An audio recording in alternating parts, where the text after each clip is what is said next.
Virginia Tech hosts West Virginia. Vautech with a loss earlier to Old Dominion. Of course, West Virginia has struggled, and including that loss to Kansas. They are in need of a win. Neal Brown and company, all West Virginia fans are in need of a win. And we had a great group of West Virginia fans in the chat room, but they've kind of gone a little bit dormant because I think they're frustrated too.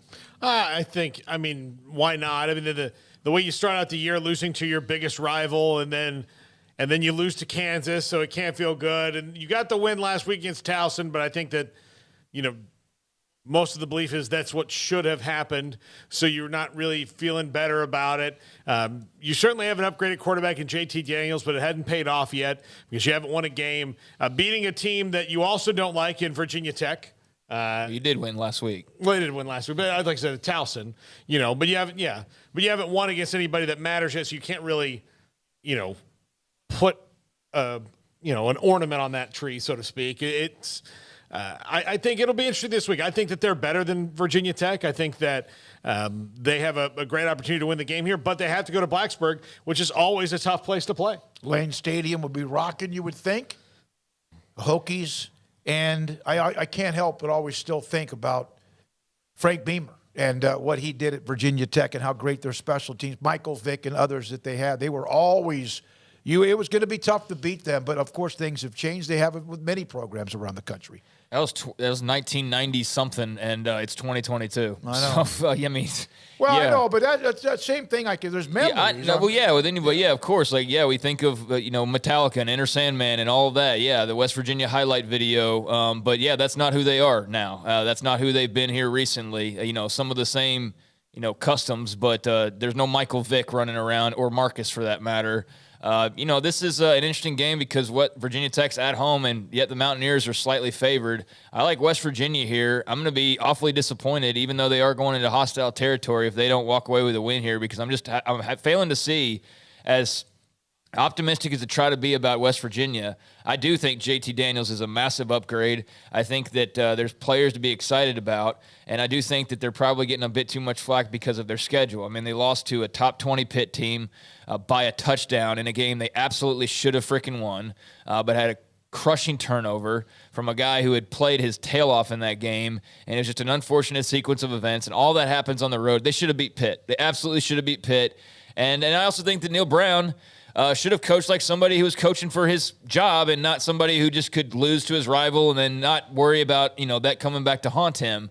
I think it's already haunting him. They needed to go for the throat against Pitt in the opener, and they didn't, and they suffered for it. And then you turn around and you're like, okay, well, at least you play Kansas, and turns out, Kansas is actually pretty good this year. Certainly much better than you expected them to be. And definitely didn't think that West Virginia would take one on the chin at home to the Jayhawks.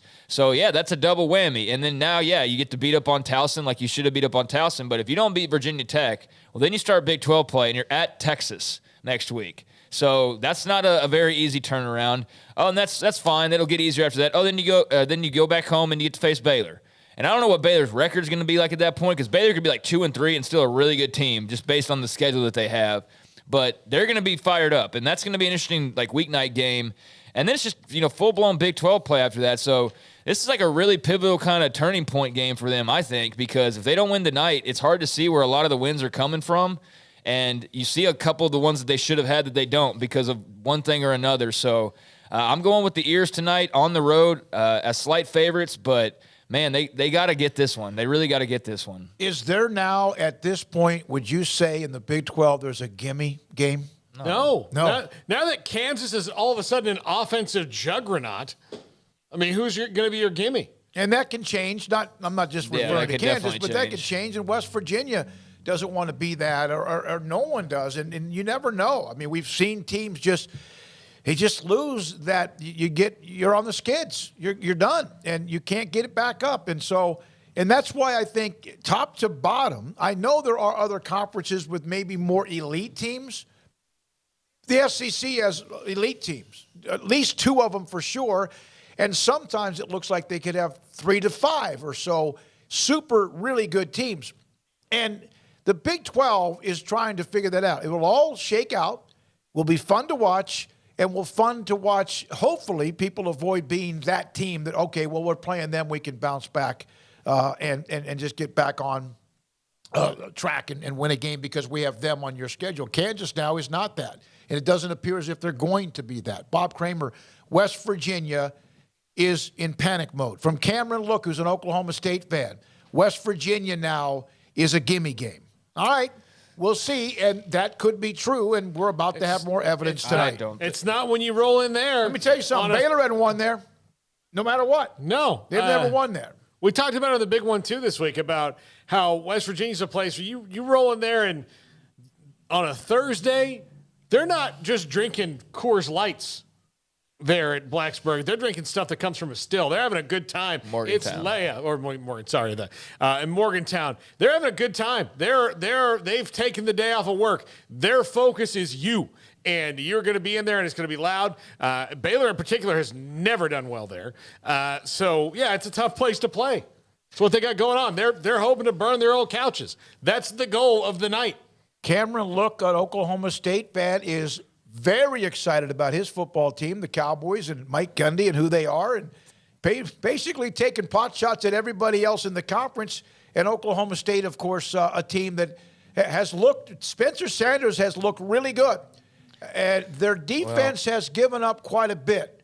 And I don't know yet about them because we don't know who they've played, because the Arizona State game was, again, they took care of business, eventually led, a week or two later to Herm Edwards getting fired with the loss they had last week. Yeah, we'll find out about Oklahoma State here in a couple weeks. You going to say something else? You just said it, basically. But, yeah, Oklahoma State's good. I don't know who all they've, really been challenged by at this point. The loss that they had, days later, Herm Edwards is fired, so you can't really take a whole lot, I think, from the Sun Devils win. But it's, it's better than nothing, certainly. I think that they're solid. But, again, I don't think that we've seen them really get tested in the way – outside of that first game. Like, I know they had to fend off a rally, but – that wasn't that way the whole game. It wasn't like they were in a slugfest the entire time. Yeah, they let it off the gas. Spencer Sanders is having a really nice start, but let's see when, the competition ramps up.